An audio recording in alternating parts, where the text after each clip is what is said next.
Hello students, आज का हमारा टॉपिक है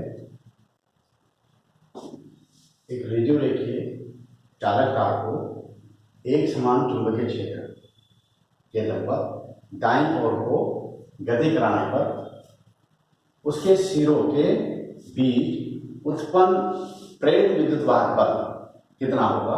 तो ये टॉपिक है आज हमारा। इसमें क्या है कि एक हमारा जे और के लंबाई का क्या है, एक मैंने चालक तार लिया है, ये जे और के लंबाई का है, माना इसकी लंबाई कितनी है, एल है। जे और के को मैंने एल माना है। और एक चुंबकीय क्षेत्र है जो कागज के तल के लंबवत है नीचे की ओर। ऐसे चुंबकीय क्षेत्र में के लंबवत मैंने एक जे के चालक तार को इसमें रखा है। अब मैं जब इसको राइट हैंड साइड, जब मैं इसको दाईं ओर को v वेग से गति कराऊंगा, v वेग से गति कराने पर क्या होगा, इस तार के दोनों सिरों के बीच प्रेरित विद्युत वाहक बल उत्पन्न हो जाएगा। आज मैं उस प्रेरित विद्युत वाहक बल का मान किस तरह से कैलकुलेट करता है और किस तरह से इस चालक को एक समान चुंबकीय क्षेत्र में गति कराने पर वो विद्युत क्षेत्र प्रेरित विद्युत वाहक उत्पन्न क्यों होता है। तो आज इन्हीं सभी बातों पर इस टॉपिक में हमें बातें करनी। चलिए शुरू करते हैं। प्यारे बच्चों, जैसा कि आपको मालूम है, आपको जानकारी है ये कि कोई जो चालक होता है उस चालक में क्या होते हैं, मुक्त इलेक्ट्रॉन होते हैं। किसी भी चालक में क्या होते हैं, मुक्त इलेक्ट्रॉन होते हैं। और जिन परमाणुओं से वो इलेक्ट्रॉन मुक्त होते हैं वो परमाणु क्या बन जाते हैं, पॉजिटिवली आयन्स बन जाते हैं, यानी धन आवेशित कण का कार्य करते हैं। तो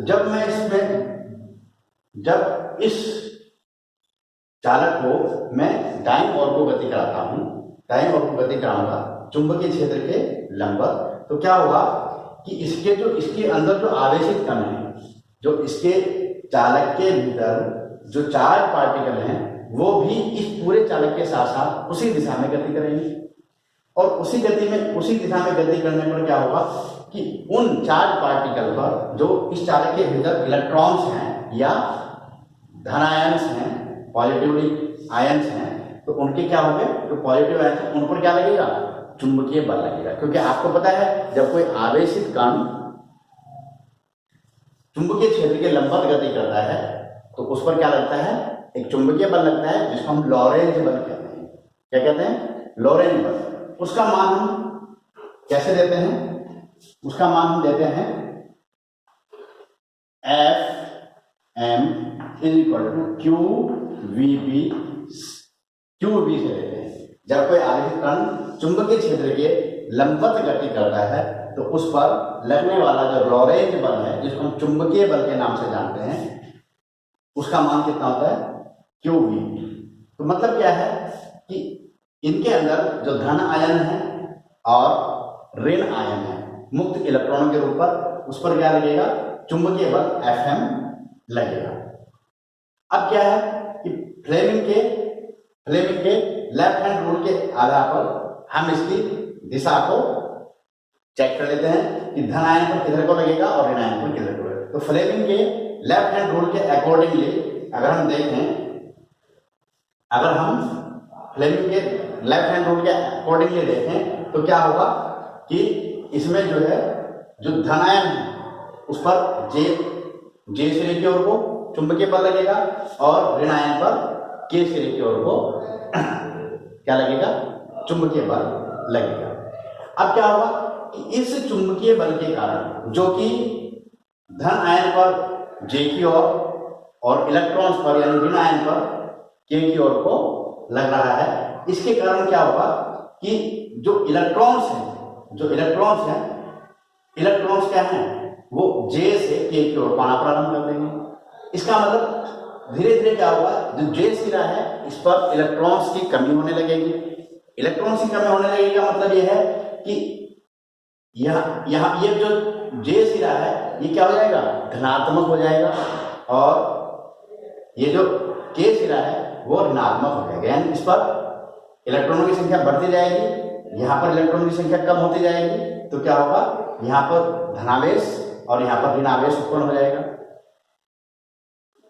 अब इसके वजह से क्या होगा कि इसमें जो आपका चालक है, इस चालक के भीतर एक वैद्युत क्षेत्र उत्पन्न हो जाएगा, और जिसकी डायरेक्शन किधर को होगी, जे सिरे से के सिरे की ओर होगी, धन आवेश से ऋण आवेश की ओर। आप पहले पढ़ चुके हैं। तो क्या होगा, इसके भीतर वैद्युत क्षेत्र उत्पन्न हो जाएगा, और जिसकी डायरेक्शन क्या होगी, वो जे से के की ओर होगी। जिसकी डायरेक्शन क्या होगी, जे से के की ओर। अब ये जो वैद्युत क्षेत्र है, ये वैद्युत क्षेत्र इन दोनों ही आवेशित कणों पर क्या लगाएगा, वैद्युत बल लगाएगा। इस वैद्युत क्षेत्र की वजह से इन दोनों आवेशित कणों पर क्या लगेगा, वैद्युत बल लगेगा। यानी अब धनावेश पर तो वो बाहर की ओर होता है और ऋणावेश पर उसकी ओर, तो ये इस तरह से इन पर क्या लगेगा, वैद्युत बल लगेगा। अब ये दोनों वैद्युत बल क्या होंगे, एक दूसरे के विपरीत होंगे। धनावेश पर भी चुंबकीय बल ऊपर की जे की ओर को है, और वैद्युत बल किधर को है, के की ओर को है। ऋणावेशित कण यानी जिसको जो मुक्त इलेक्ट्रॉन है उस पर जे की ओर को है वैद्युत बल, और चुंबकीय बल क्या है, के की ओर को है। तो ये जो यहां पर जो Fm है, यानी चुंबकीय बल है, मैग्नेटिक फोर्स है, वो इज ग्रेटर देन Fe।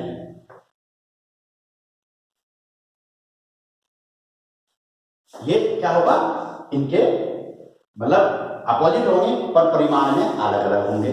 तो इस वजह से क्या होगा कि धन आवेश जे की ओर को और मुक्त इलेक्ट्रॉन यानी ऋण आवेश के की ओर को लगातार चलते हैं। यानी इलेक्ट्रॉन जो है, अब वैसे हम कहते हैं ऐसे कि धन आवेश जे की ओर को चलेगा, हम ऐसा कहते हैं, पर धन आवेश वास्तव में स्थिर आवेश होता है, ये मूवमेंट नहीं करता। लेकिन आपेक्षिक गति होती है, इलेक्ट्रॉन और धनावेश के बीच में क्या होती है, आपेक्षिक गति। इस वजह से हम कह देते हैं कि चल रहा है। वास्तव में धनावेश कभी नहीं चलता, केवल गति किसमें होती है, ऋणावेश में, इलेक्ट्रॉन में गति होती है। तो जब इलेक्ट्रॉन चलेगा इधर को, तो इधर लगातार इलेक्ट्रॉन की कमी होने की वजह से ये सिरा धनावेश और ये ऋणावेश।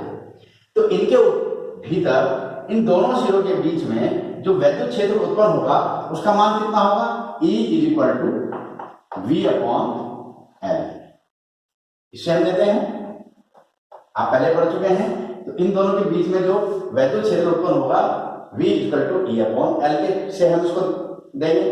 अब चूंकि इस वैद्युत क्षेत्र की वजह से क्या होगा, जब इस वैद्युत क्षेत्र की वजह से इन आवेशित कणों पर एक वैद्युत बल उत्पन्न हो जाएगा, जिनकी डायरेक्शन मैंने चित्र में आपको दिखाई गई है। तो इसका मान कितना होगा, Fe = Q × E। वैद्युत बल का मान ये होता है, इतने कूलम, ये इतने वोल्ट होता है, ठीक है। तो इस तरह से हम इसको ये देखें। अब आपको पता है लगातार जो इलेक्ट्रॉन्स हैं वो जे सिरे से के सिरे की ओर को बढ़ रहे हैं। तो धीरे धीरे जैसे जैसे इलेक्ट्रॉनों की संख्या जे पर, इलेक्ट्रॉनों की संख्या में क्या होगा, जे पर कमी आएगी और के पर बढ़ेगी। तो वैसे वैसे ही इन दोनों सिरों के बीच जो उत्पन्न वैद्युत क्षेत्र है इसका मान स्ट्रॉन्ग होता जाएगा, और इस वैद्युत क्षेत्र के स्ट्रॉन्ग होने की वजह से जो ये Fe है, जो वैद्युत बल है जो इन आवेशित कणों पर लग रहा है, ये वैद्युत बल भी क्या होगा, इसका मान भी लगातार बढ़ेगा।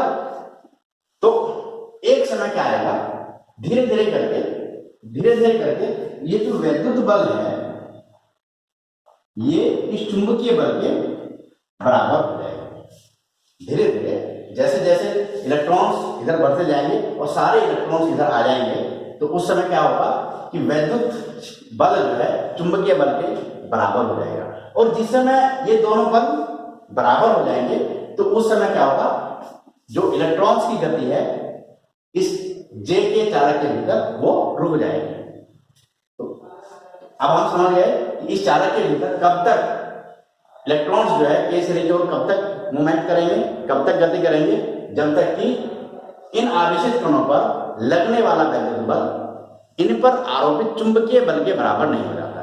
जैसे ही ये चुंबकीय बल के बराबर होगा, यानी Fe is equal to Fe and Fm, तो ये क्या हो जाएंगे, दोनों मतलब ये रुक जाएंगे। तो अब Fe की वैल्यू कितनी है, QE है, और Fm की वैल्यू कितनी है, QVB। इस तरह से E की वैल्यू कितनी हो जाएगी, E की वैल्यू हो जाएगी VB। E की वैल्यू कितनी हो जाएगी, VB। अब ये कहां पर रख देंगे हम, ये वैल्यू E की वैल्यू कहां रख देंगे, यहां पर रख देंगे। तो जब मैं यहां पर रखता हूं तो E की वैल्यू VB रख दी मैंने, और ये कितना है V/L। तो यहां से मैं अगर V की वैल्यू निकालूं तो ये हो जाएगा VBM, और यही हमें निकालना है। तो यानी J और K सिरे के बीच उत्पन्न प्रेरित विद्युत वाहक बल कितना होगा, V इक्वल टू VBL। तो इस तरह से हम इसको जो है किसी भी द्वितीय रैखिक चालक तार को जब हम किसी चुंबकीय क्षेत्र के लंबवत गति कराते हैं तो उसके सिरों के बीच जो उत्पन्न वैद्युत क्षेत्र है, सॉरी उनके सिरों के बीच जो उत्पन्न प्रेरित विद्युत वाहक बल है उसका मान क्या होगा, VB है। अब अगर ये जो हमारा जो आपका जो ये चालक है, अगर ये इसकी लंबवत ना करके, भाई अभी तो ये लंबवत चल रहा है, अभी तो चुंबकीय क्षेत्र के क्या है, ये लंबवत गति कर रहा है। अगर ये लंबवत गति ना करके किसी कोण थीटा पर गति करे, यानी V और B के बीच जो थीटा है, कोण कितना बने, थीटा बने, तो तब हम इसकी वैल्यू कैसे देंगे, V इक्वल टू V, चलो VBL, इसी फॉर्म में ले लो इसको, VBL साइन। उस कंडीशन में चालक तार में प्रेरित जो विद्युत वाहक बल होगा उसका मान V इक्वल टू, V की जगह हम E भी लिख सकते हैं, small e, VBL sine theta होगा। इस सूत्र से हम देखें, मतलब एक तरह से क्या हो रहा है कि अगर आप ध्यान से देखें कि ये जो J के तार है, जो चालक तार है, ये क्या कर रहा है, ये फ्लक्स रेखाओं को काटते हुए चल रहा है। एक तरह से क्या है, ये फ्लक्स रेखाओं को काटते हुए चल रहा है। तो अब हम कह सकते हैं कि जब कोई तार चुंबकीय फ्लक्स रेखाओं को काटते हुए आगे बढ़ता है तो क्या होता है, उसके सिरों के बीच एक विभवांतर उत्पन्न हो जाता है, एक प्रेरित विद्युत वाहक बल उत्पन्न हो जाता है, जिसका मान इन सूत्र के आधार पर हम ज्ञात करते हैं। तो ये हमारा टॉपिक। अब इनके अगर आप उदाहरण पर ध्यान दें, अब इसके उदाहरण दैनिक जीवन में आपको उदाहरण कहां मिलते हैं देख रहे हैं। अगर नंबर 1 उदाहरण इसके एग्जाम्पल क्या होंगे, नंबर 1, अगर कोई पक्षी है या कोई हमारा जो एरोप्लेन है, जब वो क्या करता है, ऊपर पृथ्वी तल से किसी हाइट पर उड़ रहा होता है, तो उनके जो पंख हैं, उसके जो पंख हैं, वो पंख जो है पृथ्वी के ऊर्ध्वाधर, पृथ्वी के ऊर्ध्वाधर चुंबकीय क्षेत्र के ऊर्ध्वाधर घटक को काटता है। पृथ्वी के ऊर्ध्वाधर जो चुंबकीय क्षेत्र का जो ऊर्ध्वाधर घटक होता है वो इस तरह से होता है, तो जब वो चलेगा तो इन चुंबकीय क्षेत्र के ऊर्ध्वाधर घटकों को काटेगा, यानी ऊर्ध्वाधर चुंबकीय फ्लक्स को काटेगा। तो उसके जो विंग हैं, उसके जो पंख हैं, उन पंख के सिरों के बीच क्या हो जाता है, विद्युत वाहक बल उत्पन्न हो जाता है, यानी उसके पंखों के बीच में प्रेरित विद्युत वाहक बल यानी विभवांतर उत्पन्न हो जाता है। अब यदि वो क्या करे, लैंड करे, यानी ऊपर से नीचे उतरे जमीन पर, उड़ता हुआ जो एरोप्लेन है, और उसके जो पंख हैं वो क्या हो, पूरब और पश्चिम हो, ईस्ट, ये नॉर्थ है, ये ईस्ट है, सॉरी ये साउथ है और ये ईस्ट है और ये वेस्ट है, यानी अब उसके पंख जो है वो कैसे हैं, इस डायरेक्शन में।